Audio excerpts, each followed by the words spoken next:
qualidade ao alcance das mãos. Parece simples, mas só para aqueles que têm acesso a sistemas de abastecimento. Quem está no sertão, distante dos açudes e dos sistemas urbanos de fornecimento, depende de estruturas alternativas para ter água em casa. O Programa de Construção de Cisternas do Ministério do Desenvolvimento Agrário já construiu mais de 320 mil unidades no semiárido brasileiro. E a meta é aumentar o alcance do programa em 2011 para democratizar o acesso à água. Cada reservatório custa em média R$ 1.300, pouco para os benefícios proporcionados. No programa Conhecer de hoje, você vai saber o processo de construção das cisternas, as técnicas de captação e armazenamento e o estímulo ao consumo sustentável.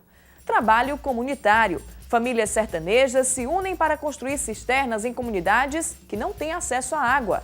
Uma cisterna em 3 dias. Você vai acompanhar o passo a passo da obra, da escavação do terreno à instalação da bomba hídrica.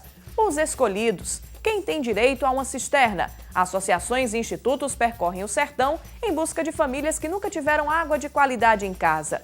Gestão própria. Famílias são orientadas a manusear corretamente as cisternas e a utilizar a água de forma racional. Matemática do armazenamento. 16 mil litros de água. Se bem administrado, o volume é suficiente para 8 meses de estiagem. Dos parreirais para a indústria. Potencial do Vale do São Francisco para a produção de uva transforma a região no segundo maior polo vinícola do país. O programa Conhecer está no ar. Os reservatórios cearenses têm capacidade para armazenar 17 bilhões de metros cúbicos de água. É muito, mas não o suficiente para abastecer todas as comunidades que necessitam. Aquelas que ficam mais distantes dos açudes e que ainda não estão na rota das adutoras precisam de uma alternativa. Entre as opções de abastecimento, as cisternas são as mais viáveis pela eficiência e baixo custo. Elas armazenam água da chuva e garantem o suficiente para uso doméstico durante a estiagem. A paisagem é autenticamente sertaneja, bela, mas seca. Para molhar essa terra só com muita chuva, e ela é difícil por aqui. No semiárido é preciso buscar alternativas de abastecimento. As principais e de maior alcance são os açudes. Milhares cortam os sertões, mas a demanda por água contorna a geografia mais difícil e acidentada. Muitas localidades continuam fora da rota de abastecimento. Nelas não há rios, açudes ou adutoras, nem mesmo poços, já que a água subterrânea não existe. E quando existe, é salobra. Nesses locais, a única alternativa são as cisternas, reservatórios que garantem água de qualidade captada da chuva no quintal de casa. O terreiro vira canteiro de obras. Canos, arame, placas, areia, cimento. Eles medem, alinham. Aos poucos, a estrutura vai ganhando forma. A construção da cisterna é rápida, 3 dias apenas. O primeiro passo é escolher o local e escavar o terreno. Em seguida, são feitas as placas. O processo é artesanal. Com a enxada, o pedreiro prepara a terra. A estrutura de ferro marca o tamanho. 50 por 60 e 3 centímetros de espessura. Depois é só preencher com cimento, nivelar e deixar secar. As placas que dá função da cisterna são placas pré-moldadas, né? E logo em seguida, após as placas, aí quando as placas enxugam, tem a construção da cisterna. Após 2 dias, mais ou menos, é o período que elas enxugam, e a gente começa a construir. Para cada cisterna são necessárias 60 placas. A montagem é simples. Depois que o fundo é concretado, as placas vão sendo colocadas acompanhando a circunferência. O arame galvanizado garante segurança na junção das placas. E o trabalho em grupo, a muitas mãos, garante agilidade ao processo. Eu trabalho com um parceiro, a gente forma uma dupla e a gente gosta de trabalhar a partir de 5 serventes, sabe? No caso, a gente forma os mutirões, porque para a gente fazer uma cisterna numa casa só com a pessoa da família, não tem como, entendeu?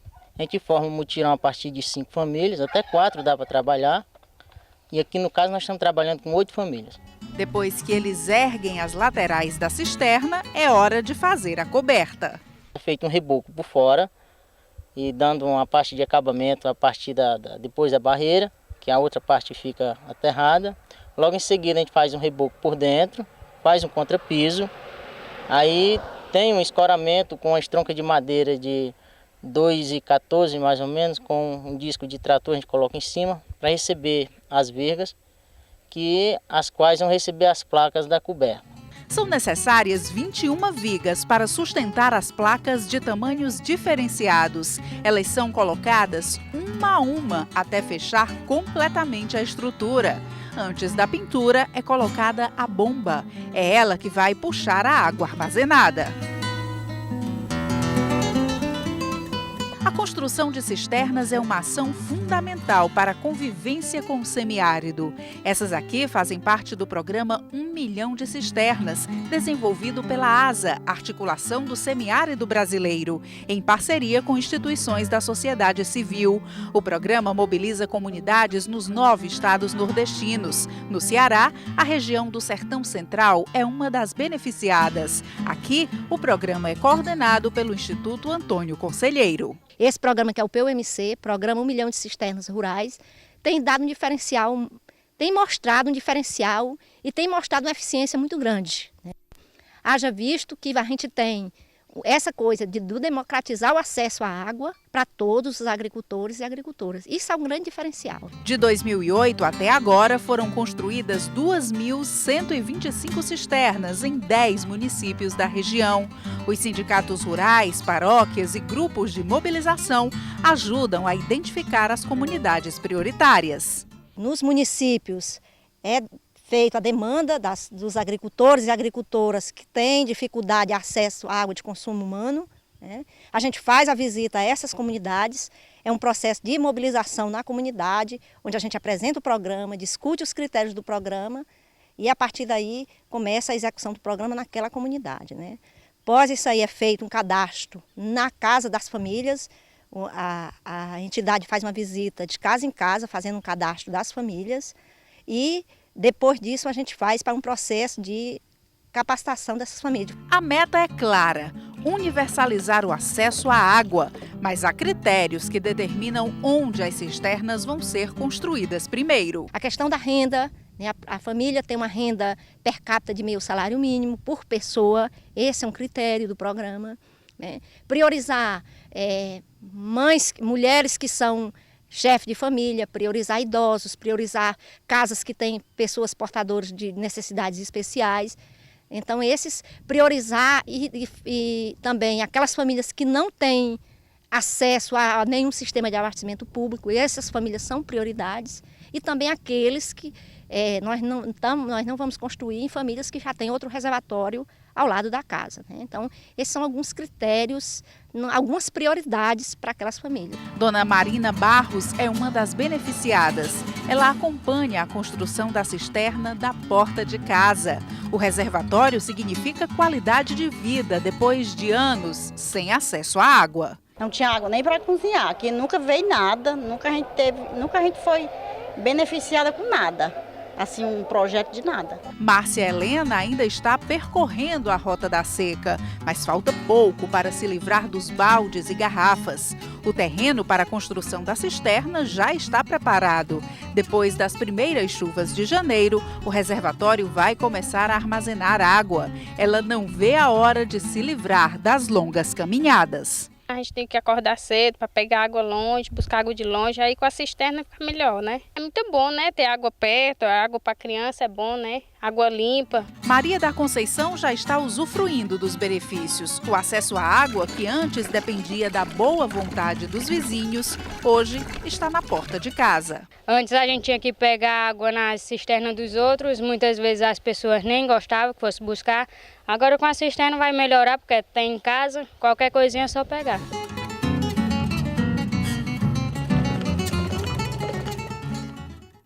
No próximo bloco, você vai acompanhar o processo de armazenamento de água nas cisternas. É preciso seguir algumas regras para garantir a qualidade. No sertão cearense, famílias foram treinadas para coletar e consumir a água corretamente, evitando o desperdício.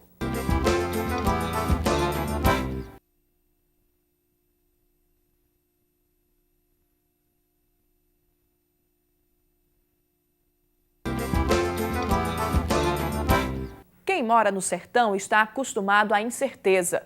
Nunca se sabe se a água da chuva vai ser suficiente para plantar e colher. Mas independente da seca, é preciso ter água pelo menos para o consumo familiar. As cisternas garantem o armazenamento de 16 mil litros, o suficiente para os 8 meses anuais de estiagem. Mas ter água só não basta. Se ela não for armazenada corretamente, perde a qualidade. E se a utilização não for regrada, ela acaba antes que a chuva possa reabastecer a cisterna. Por isso, uso racional é palavra de ordem no sertão. Água pura, cristalina. A fonte está no quintal de casa e garante o abastecimento quando a estiagem assume a paisagem e determina o clima no sertão. Se utilizada de forma correta, a água da cisterna garante o abastecimento durante todo o período de estiagem, que normalmente dura 8 meses na região semiárida. Mas se o uso for realmente consciente, o prazo pode ser ainda maior. Aqui no distrito de Joatama, em Quixadá, no sertão central cearense, a última chuva foi no mês de março. Mas nessa cisterna aqui, há água suficiente para fechar o ano e chegar até março de 2011. Ainda estamos consumindo água de chuva, né?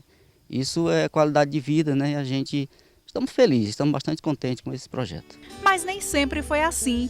A água boa que mata a sede da família é conquista recente. Antes do projeto 1 milhão de cisternas chegar aqui, não só Nildo, como toda a comunidade de Joatama, dependiam desse reservatório. Até 1984, a água era boa e podia ser utilizada sem problema, mas depois ficou imprópria para o consumo. No decorrer dos anos, ela foi perdendo a qualidade, né? Foi criando sal e isso veio dificultando cada dia para a gente, né? Tanto que a gente chegou a beber água de carro-pipa, né? Antes da cisterna, a gente consumia água de carro-pipa, né? Porque ela, quando chegava o mês de outubro, ela já perdia a qualidade, ficava uma água grossa e isso trazia doenças, né? Doenças intestinais e a gente tinha que procurar carro-pipa para que bebesse uma água melhor, né? Não boa que nem a gente está tomando hoje, né? Que é a água de chuva. Qualidade que vem do céu e vai direto para o pote e para o fogão de Dona Luzirene. Hoje ela prepara a comida da família com segurança. A água de qualidade garante alimentos saborosos e saudáveis. Agora a água limpa, né? Água boa para a gente beber, para a gente cozinhar, né? E a comida fica mais saborosa. Mais saborosa, né? A gente não tem medo mais, né? De a gente comer a comida e se sentir mal, né? Por causa da água, né? Agora é água de qualidade, né?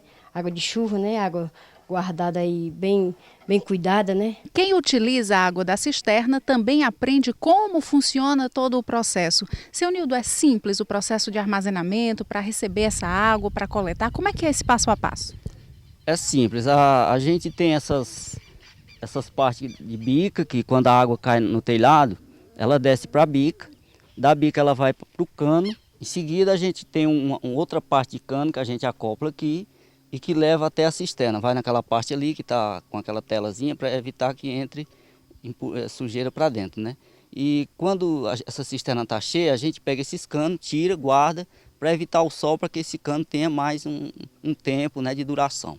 Além da parte técnica, é preciso tomar alguns cuidados para garantir o armazenamento perfeito. A água das primeiras chuvas não pode ser coletada. Ela serve para lavar a estrutura. As 3 primeiras chuvas a gente não armazena água porque a gente passa um período sem chuva e acumula poeira no telhado, né? A gente espera dar 3 chuvas para que faça a limpeza das telhas. A partir daí a gente começa a coletar água na cisterna. Aí depois que a gente enche a cisterna, para a gente tomar essa água, a gente tira da cisterna através de uma bomba e coloca no pote. Colocando lá no reservatório para a gente tirar para a geladeira, a gente usa o hipiclorito, né? Que é aquelas gotinhas que a gente coloca para que fazer o tratamento da água, né? Isso foi ensinado em curso, né? Para que a gente tenha uma água de chuva, mas mesmo sendo uma água de chuva, é necessário que a gente faça o tratamento com hipiclorito para que a gente tome uma água mais pura ainda. As normas de higiene e o domínio do manejo são exigências do programa 1 milhão de cisternas. Os 16 mil litros de água que a estrutura pode acumular precisam ser muito bem utilizados. Por isso, as famílias selecionadas para receber as cisternas foram capacitadas. Uma maneira de esclarecer as pessoas, de orientar as pessoas como gerenciar essa água, para que essa água viesse a suprir o tempo que a gente tem aqui na nossa região de falta de chuva, né? Esse gerenciamento da água era importante para que a água captada no inverno ela chegasse até o próximo inverno, né? E a gente realmente está comprovado que esse gerenciamento sendo feito, como foi passado para a gente, a água dá, que hoje está aí a prova que nós temos água aí de qualidade para tomar. Uso sustentável, consciente. Só quem sabe como é difícil viver sem ter água de qualidade em casa, compreende a importância dos projetos de abastecimento. É preciso evitar o desperdício comum quando se tem acesso fácil. Aqui, muito é pouco diante da incerteza climática. Por isso, é preciso seguir regras. Faltou água do açude, eu vou tirar da cisterna. Não, você não pode fazer isso. Se faltou água para o consumo dos animais, de outros itens, você não pode tirar da cisterna. A cisterna é exclusivamente para você tomar e fazer a parte da comida em casa. No sertão, água vale ouro. Eu acho que até mais do que ouro, viu? Porque a água é vida e vida é qualidade de vida para todos nós.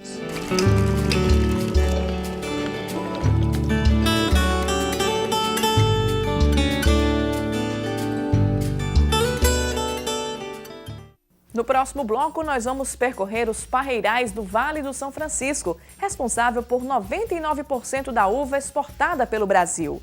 A alta produtividade abre espaço para o crescimento de outra atividade, a vitivinicultura. A produção de vinhos está crescendo no Vale.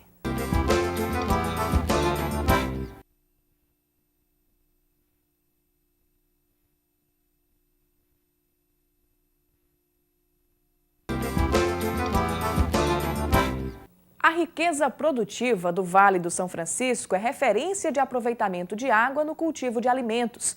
As frutas são o carro-chefe. O maior destaque é a uva. A região tem solo e clima favoráveis ao cultivo, o que faz com que os parreirais se multipliquem, garantindo liderança produtiva. O Vale do São Francisco é responsável por 99% da uva exportada pelo Brasil. E esse potencial vai além, abre portas. A fartura de uva tem estimulado a produção de uma bebida milenar, o vinho. As vinícolas formam uma rota promissora às margens do Velho Chico, que une municípios pernambucanos e baianos. São 7 vinícolas que juntas produzem cerca de 8 milhões de litros de vinho por ano. Ninguém duvida, o Vale do São Francisco é rico em oportunidades. E elas são geradas a partir da grande diversidade de cultivos, numa terra que cresceu no cenário nacional através do poder do agronegócio. Nesse contexto, a uva desempenha um papel fundamental no único semiárido tropical do mundo. A fruta se adaptou bem a todas as condições naturais do submédio São Francisco. Nesses 120 mil hectares irrigados, de 3 mil horas de sol por ano, chove em média 450 milímetros. O solo é bom, daqueles que se costuma dizer no sertão, plantando, tudo dá. E dá mesmo. Como da uva por aqui.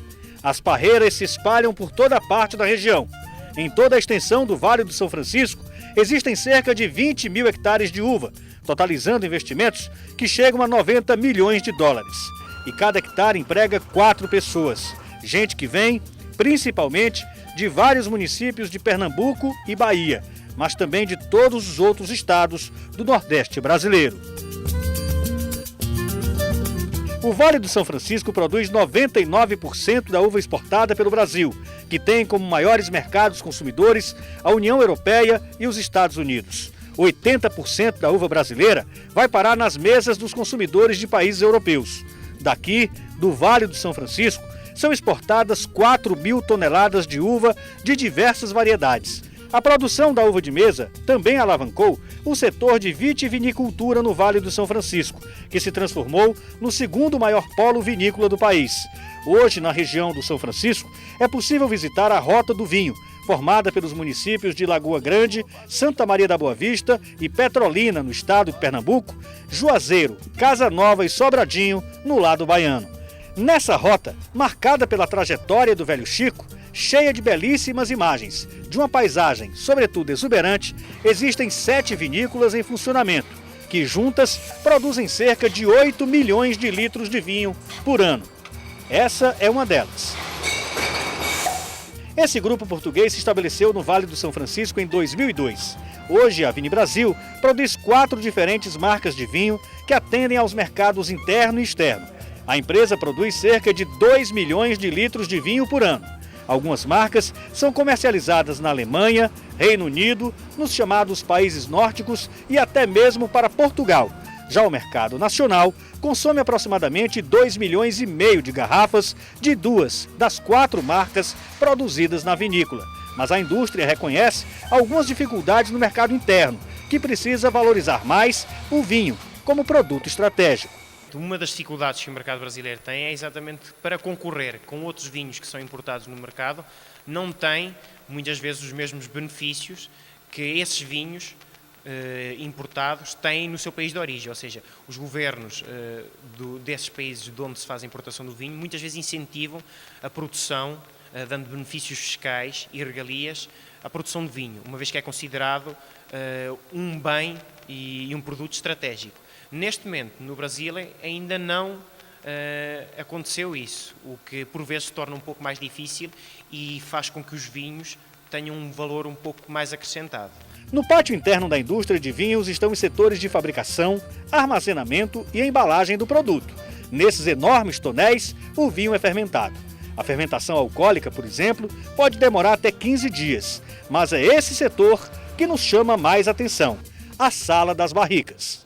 Essa é uma das áreas mais sensíveis da vinícola. Nós estamos no local onde o vinho é envelhecido. E ele é envelhecido em tonéis como esse, que é fabricado com carvalhos franceses. Esses tonéis, por exemplo, foram importados da França. Pode até não parecer, mas isso é fundamental para o produto final, para a qualidade e o sabor do vinho. E não foi à toa que os especialistas escolheram carvalho francês para guardar e enriquecer o sabor do vinho produzido aqui no Vale do São Francisco. Eles realmente interferem na qualidade da bebida. Dá um pouco de umas notas mais estruturadas e enriquece o vinho a nível de taninos. Taninos é o quê? São polifenóis, exatamente, que o vinho, estando em contato com as barricas de madeira, vai extrair e depositar, ou seja, vai integrar no vinho, que depois mais tarde vai ser engarrafado e vai manter essas qualidades que extraiu da madeira. No Brasil, de cada 10 garrafas de vinho vendidas, 2 saem de indústrias localizadas no Vale do São Francisco. A região responde por 20% do vinho produzido no país. E por que o grupo português resolveu investir no Vale do São Francisco, em pleno semiárido brasileiro? Foi avaliado dentro de outras regiões o potencial de cada uma e acabámos por escolher o Nordeste. E não só por achar que era melhor, também pelo desafio de produzir vinhos exatamente no paralelo 8 Sul e numa região que ainda era desconhecida em todo o mundo e que neste momento já começa a ter alguma divulgação além fronteiras sem ser só no Brasil. E é bom mesmo para produzir vinho aqui? É ótimo. Não é bom, é ótimo. Pelo menos a qualidade dos vinhos e pela experiência que nós temos é que conseguimos obter uma matéria-prima de excelente qualidade e vinhos de qualidade internacional.